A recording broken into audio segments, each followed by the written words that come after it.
ये मुझे दे दे, फ्लैग मुझे दे दे। नहीं देना, ये पीटीआई का झंडा है। पीटीआई का झंडा क्यों?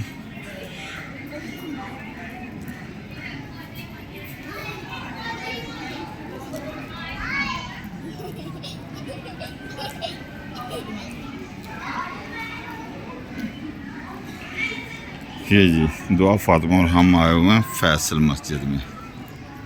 तो ये फैसल मस्जिद आज इस्लामाबाद का मौसम बहुत ही अच्छा है। ठीक है जी, ये फैसल मस्जिद है।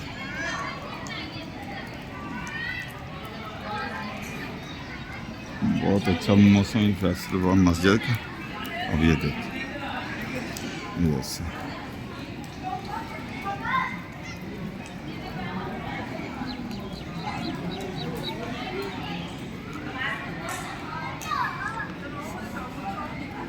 इस्लामाबाद। ये मस्जिद की दूसरी तरफ पे पहाड़ है। इतना अच्छा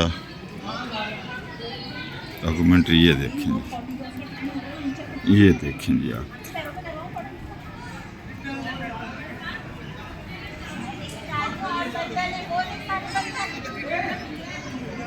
देखें इतनी ग्रीनरी है इस तरफ, सारे पहाड़ हैं और बरसात का मौसम है, सावन का भादों का अगस्त का महीना है और बहुत ही अच्छा।